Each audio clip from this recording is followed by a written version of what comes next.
right, good morning, folks. Today is Friday, March 25th. We made it to the end of the week. Welcome to First Things First.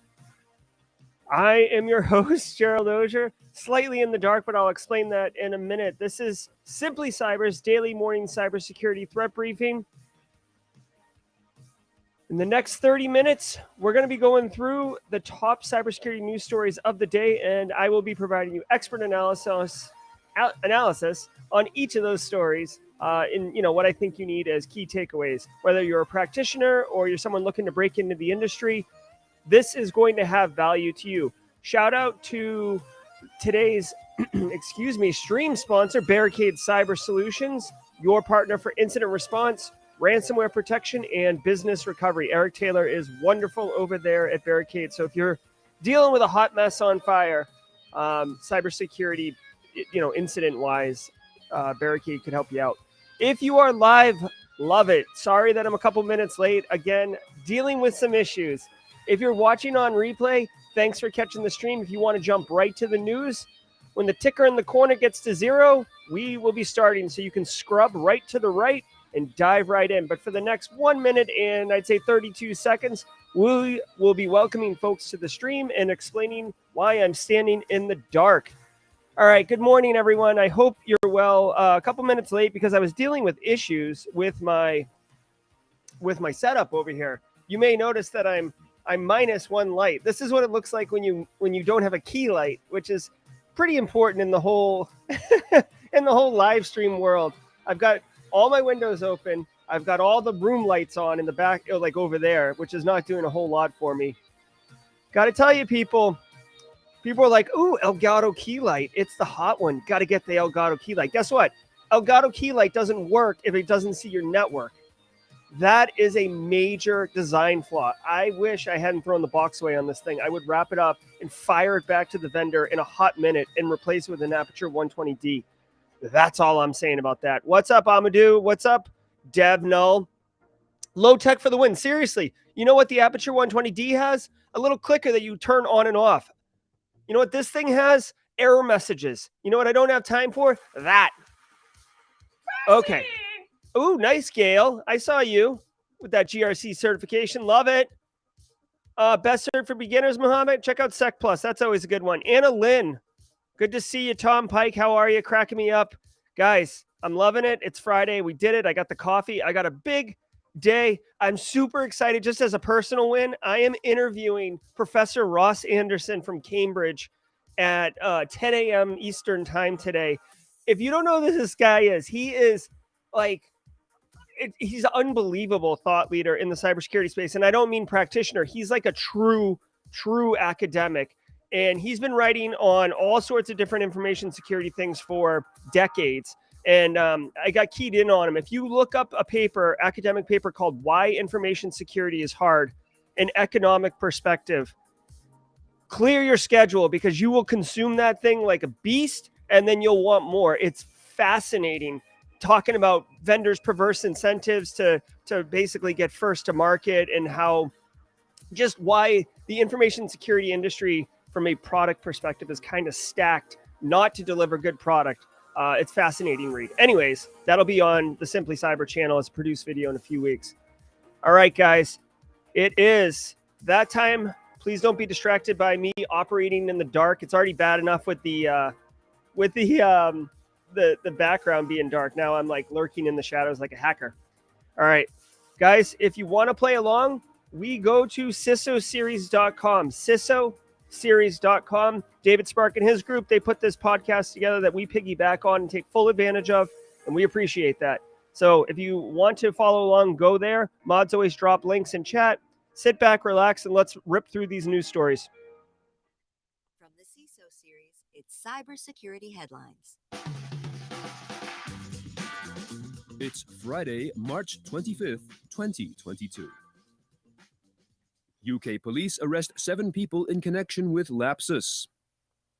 Ranging in age between 16 and 21, the hackers were arrested and then released by City of London police following an investigation which is still ongoing. Bloomberg had reported that a teenager based in Oxford was suspected of being the group's mastermind. Bloomberg was able to track him down after his personal information was leaked online by rival hackers. According to Brian Krebs, the teenager had purchased DocSpin last year, a site where people can share or find personal information on others before leaking the entire DocSpin dataset to Telegram. The DocSpin community retaliated by doxing him. North Korea. Okay, guys. So this has been that hot story. Lapsus, NVIDIA, Ubisoft, Microsoft, Okta. We talked the other day. Listen, I'm not going to say that I was some like prophetic genius. All right. I did tell my students yesterday when they asked me about this, I said I have every reason to believe that this is a young person. Okay. Like under, like I said, 18 years old or roughly around there. So I was kind of close. Like if you look at the way that Lapsus had been operating, it was very reckless, very erratic, just kind of no objective. One of the questions I got from one of my students is why are they not cashing out? Like why are they not making a lot of money? And I said, because I don't think they have an objective. I think they're just like thrashing around. And it goes to show. Now, we did suspect that they were operating out of Brazil. This individual, the mastermind, was out of London. So I think some of the operators were in Brazil, apparently. But this is pretty much the end of the Lapsus gang. And as I mentioned yesterday on stream, Darknet Diaries did an episode on March 8th called Dirty Comms, which talks about this kind of seedy underbelly of hackers that are between the ages of like 13 and 18 and how they kind of like infight and consume each other and it like attack each other. And this sounds just like that. So these individuals got doxxed by their own community in retaliation for them or this London individual basically kind of going over the line as far as exposing and dumping things publicly. So long story short, this is likely the end of Lapsus. I would be interested to see what Okta says in response to this, or how Okta responds. Again, Okta was breached. Their stock value went down. It was like all hands on deck. Let's save our clients. Cloudflare was talking about ripping them out. So now that it's come out that it's a 16-year-old, and that the Lapsus gang has been, taken care of, it'd be interesting to see how they respond. Also worth noting, I saw a lot of people on social media post about this, about how like, oh my goodness, like I'm 35 and, I barely get it. And this individual is 16. Like, what does that say? Like, with enough time, enough focus, we don't know what these individuals were doing. Were they using advanced level 0 days that they were discovering, or were they leveraging existing hacking tools? I don't know. So yeah, definitely agree with Josh Mason. The final thing on this is this individual, if you're going to be a criminal mastermind of a major threat actor group, like on the world stage, you absolutely have to have good OPSEC or operational security. You cannot be like having anything attached to you in real life, old email accounts, social media posts, your Telegram account, all this stuff. You could follow the story. They kind of trace him back to some accounts that he had been running a couple years ago. So long story short, that's the end of Lapsus. Hackers exploit Chrome 0-day weeks before patch. North Korean state hackers exploited a 0-day remote code execution vulnerability in Google Chrome web browser for more than a month before a patch became available in attacks targeting news media, IT companies, cryptocurrency, and fintech organizations. Google's threat analysis group, TAG, attributed 2 campaigns exploiting the recently patched CVE 2022-0609 to 2 separate attacker groups backed by the North Korean government, one of which has been identified as the Lazarus Group. Google TAG discovered the campaigns on February 10th and addressed the vulnerability in an emergency Google Chrome update 4 days later.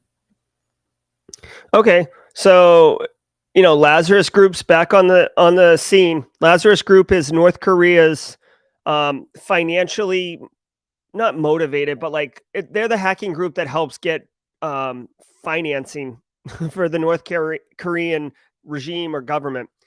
Most famously known for the Bangladeshi bank heist. If you Google that, there's also a Darknet Diary story on that too. But Lazarus Group attempted and almost successfully stole $1 billion and got caught on a typo of all things. So looks like they're hacking Chrome 0 days. I would be curious. This one, like, since we just listened to the story really quickly, for me, I want to know what was the level of exploitation. Could you like exploit Chrome and then get down to the operating system, or were you just able to attack Chrome and then you're just trying to intercept credentials and maybe do crypto mining or something like that? They did say fintech, which makes sense since Lazarus Group typically targets financial groups. So long story short, with this one, make sure you keep your Chrome updated, but that doesn't mean that you are completely safe, because 0 days do exist. One other thing that they mentioned in chat, if you could, I'd be curious. They mentioned Google Tag as a group that did some research. I'm not familiar with the Tag group, but I do like Google Project Zero. There it is. Threat analysis group.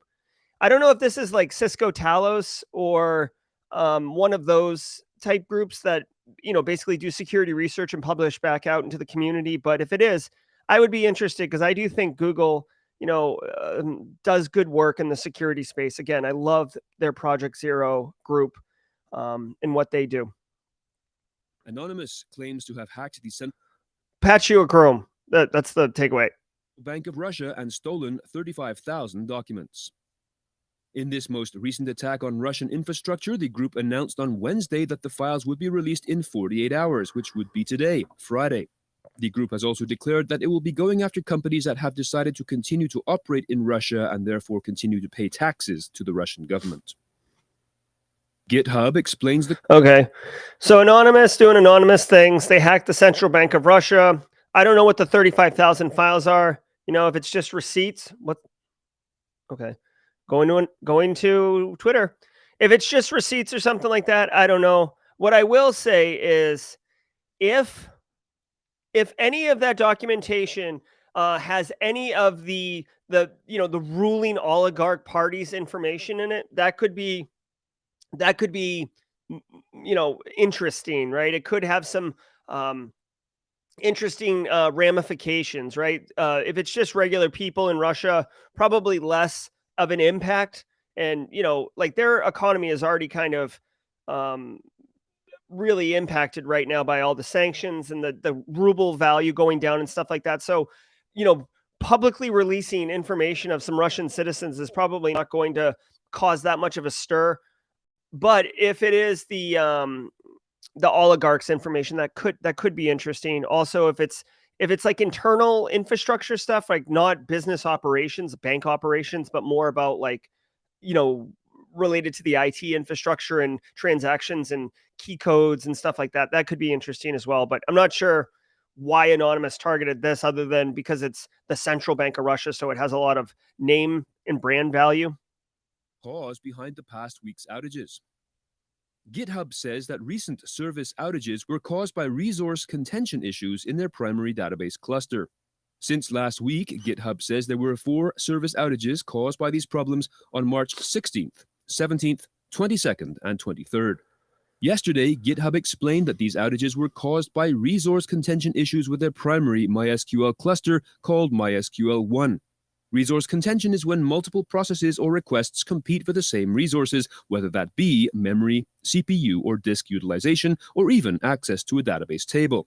As requests pile up, the server ultimately reaches the maximum number of connections it is configured to handle and simply rejects all further requests until there is room for more. Okay, so GitHub had some outages last week. It wasn't hackers. I guess that's really what the key takeaway is from this. It was, IT resources reached capacity, right? That's another thing. That's something that a lot of people, I don't want to say a lot of people don't think of, but when you render a web page, it comes instantly, and we like that. When we launch an app, it might take a second, but it comes up. We don't really take time to think about the fact that there's finite resources, right? You can add some more RAM, things speed up. But when we're dealing with the cloud, it's just like there's infinite resources. It'll always work and stuff like that. Well, this is an example where when you consume all the resources, it will break. This is kind of like the nature of what a denial of service attack is too. So the SQL server at GitHub basically overwhelmed and its queue filled up and it started rejecting requests. That's it. So I don't know how you have a contingency plan for this, because if you're relying on GitHub as part of your CI/CD flow, then you were just SOL last week. But it gives you an opportunity if you are a DevOps shop or DevOps company, like that's your product, then be mindful that you have external dependencies that you have no control over. And I know Neil Bridges and I go back and forth on this sometimes, and I'm going to kind of side with him on this one. The fact that you have a contract that says they're going to give you 5 nines of availability doesn't mean crap if the SQL buffer fills up and they start rejecting your requests. Yeah, you might be able to recover some money or sue them or something like that, but that doesn't help you in the now. That doesn't help you if your product is not working. Now, granted, if it's GitHub, that just means you can't commit any more changes while this thing is down, right? I'm not sure people are running their solutions when the production system is actually looking at GitHub. That doesn't make sense to me because GitHub's a code repository management solution. So you probably didn't have production downtime, but this isn't good, right? So be mindful of that. If you are a DevOps group or you do DevSecOps and you weren't impacted by this, you may take a moment to bring this up at your next like Scrum meeting or what all hands meet, not all hands, but like team meeting, and talk about like, hey, this could happen. What would we do if this happened? Kind of walk through it as an actual exercise because the likelihood of it is higher because this just happened. It's a reality. And now here's a word. Microsoft help files disguise Vidar. Hey, Justin malware. Gold. Thanks for the sub. In a report published Thursday, TrustWave Spider Labs revealed a new phishing attack designed to plant the Vidar infostealer on target machines. The trick to this particular campaign is that it conceals its complex malware behind a Microsoft-compiled HTML help.chm file, Microsoft's proprietary file format for help documentation saved in HTML that nobody ever looks at. The malware still requires a phishing email, in this case with low-key subject line and a generic important information for you body. Interesting. Okay. I'm just reading a little bit about this because I want to understand it a bit more before I speak on it. Okay. So it says here, so Vidar malware it's kind of like a info stealer, like Redline is. It steals your passwords, your usernames, cookies, session tokens, cryptocurrency wallet data, probably Discord tokens, stuff like that.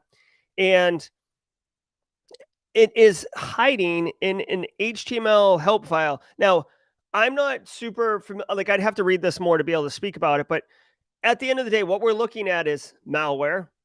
Bad guys want you to get malware on your computer and execute it. How do they get you to do that? They can send you a phishing email, but we are savvy in 2022 to not click on that like candycrush.exe attachment on an email that comes from somebody we don't know. So it looks like this might be one of those ones where it's kind of a Trojan where like you're actually getting like some executable that makes sense.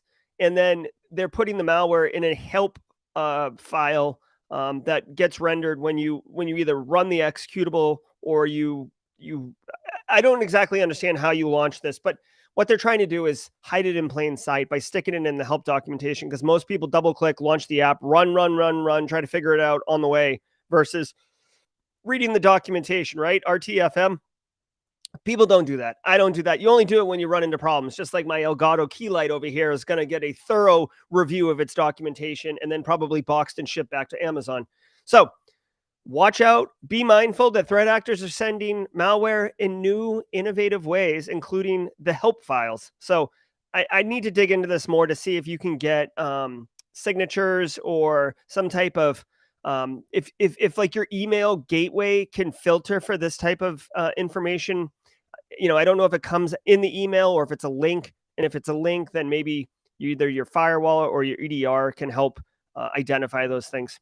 Mustang Panda hacking group takes advantage of Ukraine crisis in new attacks. On March 23rd, researchers from ESET said that Mustang Panda, a Chinese cyber espionage group also tracked as TA416, Red Delta and Bronze President, has been spreading a new core plug-X remote access Trojan variant.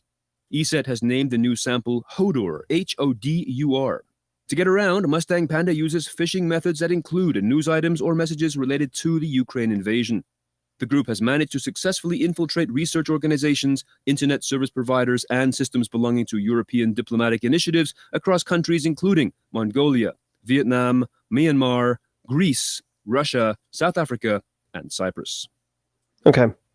So this is pretty standard. Okay, guys. Like, there's nothing really crazy here. Okay. There's nothing crazy here. Mustang Panda, which I think does roll off the tongue a little bit better than TA 40457 or whatever they said.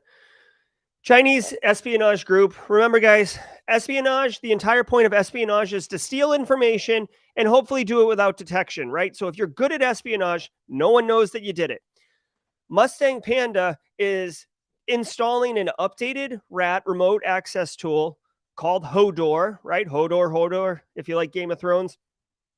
And whether or not it's, it's a new variation, it's got new techniques, new functionality, it's a rat at the end of the day. And the reason that they're installing rats is because it essentially establishes persistence on a box and allows the threat actors to log in and then steal stuff. Like, that's the point of espionage. Okay. Because remember, for a second, people, when you stick a firewall on your network, right, or on a host, it's typically inbound connections that it's trying to prevent, right? Like, deny all, allow only by explicit rule. But outbound connections all day long, baby, because we're not going to stop end users from going 443, going port 80, going all the major ports out to the internet, right? We want our end users to be able to do their jobs. And with the globalization of applications and services being in the cloud, we need them to be able to access that. So these rats, these remote access Trojans, make total sense, right? They sit on the box, they reach out, bad guy comes in across the established connection, boom.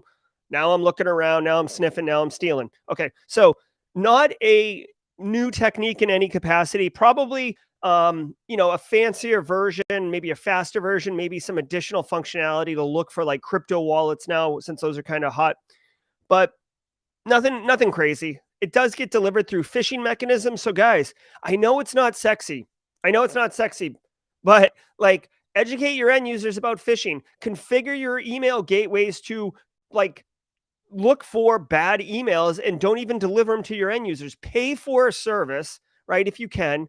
Like, I'm not endorsing one way or the other, but like, endorse it. Sign up for a service. Like, I think Palo Alto Wildfire might be one. I know Cisco's got one. I know Proofpoint's got one. Like, basically, you can have your firewall like dynamically, or not your firewall, excuse me, your email gateway dynamically updated with, trending threat intelligence based on that vendor's entire footprint globally of all of their customers' emails. So they can be like Microsoft does this too, right? So like, if somebody is getting a bunch of these emails, these Mustang Panda emails in Kansas, right? It's going to push telemetry back up into, Microsoft Azure Exchange Online Protection, whatever you want to call it. And now it gets updated and you're not getting delivered those emails. You see what I'm saying? Like, in 2022, things move too fast. Threat actors are really, really good at what they do. You cannot manually update your email gateways and stuff like that. You need to leverage those type of techniques to at least limit the possibility. But educate your end users. Don't fall for fish. DEA sees future in wafer-scale quantum computing chips. Paris-based quantum computing startup C12 Quantum Electronics is working on the multi-qubit chips in conjunction with CEA, the government-backed French research institution. Qubits, short for quantum bits, are the fundamental yet extremely delicate building blocks of quantum computers. Not many regular chip companies have even tried to make a wafer-sized chip due to the multidimensional complexities involved. C12 said this new work is building from a breakthrough in manufacturing quantum chips on 200mm silicon wafers, roughly 7.8 inches in diameter. This breakthrough is being hailed as a leap forward towards the goal of commercializing quantum computing and manufacturing chips at scale. Remember, Okay, so guys, I won't spend a ton of time on this. Quantum computing, it's making advances. Can we get like my light working before we invent a quantum computer that can solve the world's problems? Like, I'm not saying my problem is a priority. I'm just saying, like, something as simple as a light, we can't get that working in this thing. Guys, the big thing with quantum computing that we should all be thinking about is it's a lot of research. It's right on the cusp. And it's going to change the game, right? So really, really quick. This is like the most high level thing. When you think of a modern computer, there's a 0 and a 1, right? A bit is either a 0 or a 1. And that's like what's going on. 32-bit, 64-bit architecture. IP addresses, they're 4 octets. It's an 8-bit number, right? Each octet, right? So we operate in this world of base 2 numbering, binary numbering, 0, 1. Okay, true, false. Quantum computing has a 3rd bit, right? It's either 0, 1 or 0 and 1. And it doesn't matter that it's 0 and 1. It could be 0, 1 or 3rd value. But the idea is now we're base 3, which doesn't really map well into current computer architectures because base 2 works nicely because you can do base 2, base 4, base 16, base 32, right? It's all scales up. But the quantum computing means you can do greater work, greater processing in the same space, the same size, right? So if they can crack this thing, they'll be getting way more compute power. Mind you, you will have to write operating systems that handle base 3 computer architecture, right? It's once they figure this out, there's going to be a massive shift. It's not like you just like get Windows quantum OS, right? Like it has to be developed. So, and the key takeaway, at least in the world I live in, is that quantum computing can be used to crack encryption. And that's the major concern. As soon as quantum computing comes online as like real, we're going to have to develop a new encryption algorithm because AES will no longer be safe. And what really sucks about that is all of this information that has been siphoned and sucked out of all of these data breaches that was encrypted. So we felt great about it. Hey, no big deal. It's encrypted. Hey, guess what? You can just sit on those on an external hard drive. And when quantum computing comes, then you crack it. So it's not forever encrypted. Okay. The creators of the GIF and the TRS-80. He said GIF. Stephen E. Wilhite will be remembered as the creator of the graphics interchange format, the ubiquitous GIF, which he created while working at CompuServe, an online service that was actually founded in 1969, but which, by the mid-1980s, had evolved to the point that some users expected to see graphics when they dialed in to check their emails or chat in forums. The easily transported graphics file became a de facto standard and then enjoyed an enormous revival in the early 2000s thanks to its ability to display animations, a feature greatly appreciated before the widespread advent of streaming video. By the way, Mr. Wilhite always insisted the name be pronounced as GIF with a soft G. Those who pointed out that his preferred pronunciation was inconsistent or illogical were met with a stern, "They are wrong." One of the machines where GIFs were often to be seen was the TRS-80, an early personal microcomputer sold by Tandy through its network of Radio Shack stores, hence the initials TRS. The computer was the brainchild of John Roach, who also passed away this week.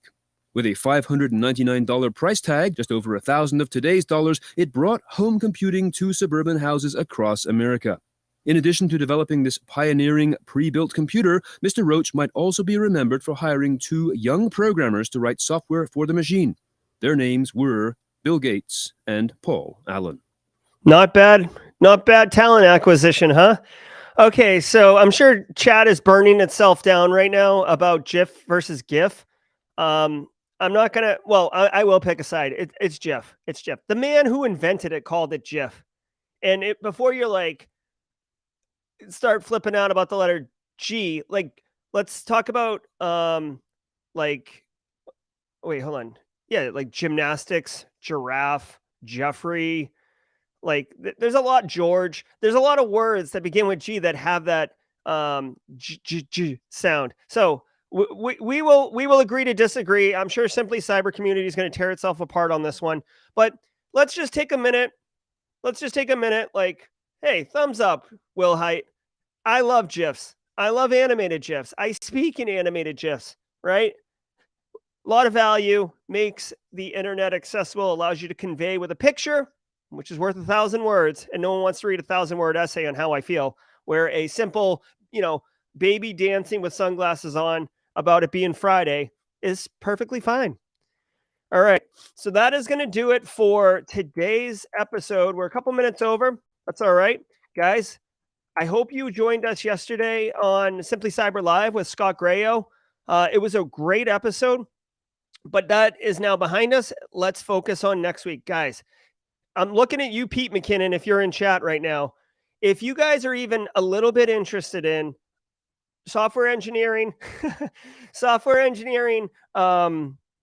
reverse engineering, malware analysis, those three things, you will absolutely want to make it a priority to come over to Simply Cyber Live on Thursday, March 31st at 4:30 p.m. Eastern Standard Time. Dr. Josh Stroshine, I'm very good friends with Josh. We went through a PhD together.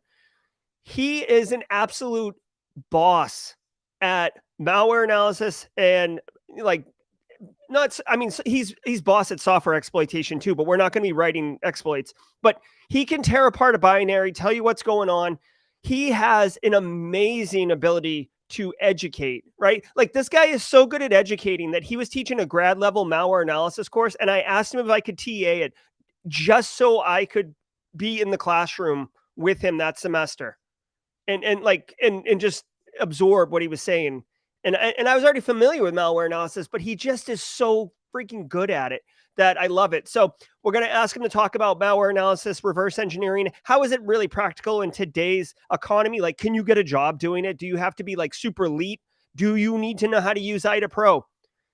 Also, because it's sexy, we're going to have him rip open a couple pieces of malware live and step through it. I think maybe you guys remember the WannaCry kill switch? I'm thinking maybe we can have him rip open WannaCry, show us that kill switch, see what it looks like under the hood. Maybe, I don't know, Terrapot, one of these like Loki lockers or Quackbots, one of the ones that we've been talking about. Like whatever the malware is of the week, that's what we'll have him rip into on Thursday. Okay? Great guy. You're going to love it. He has good lighting, so, we'll probably keep the focus on him. Yeah, he's a Ghidra user too. Actually, I think he's an IDA user. From what I've heard, if you came up on IDA, switching to Ghidra is like, but if you are new to the game, Ghidra is a little bit more approachable than IDA. So that's the deal with that. Guys, oh, you know what I didn't do? I didn't play my music again. I got all frothed up here about like talking about Josh. Okay, so let's see this. Okay. All right, guys. It was Friday, March 25th. We did it. Thank you for all being here. Nathan, Eric, Brendan, Ryan, Tom, Base, Josh, Bisek, Kimberly, Michelle, Lupe, Pamela, Brent Gary, this guy's up in here. Love it. Love it, love it, love it. Hold on, let's drop that. I'm a crypto evangelist. I love it, love it, love it. Yep. All right, guys, be good. Enjoy your Friday. Finish strong. Reach those goals that you had set for yourself for the week, and then really take a moment to relax and enjoy the fruits of your labor. Have a good weekend, everybody. We will talk to you on Monday at 8 a.m. Cheers.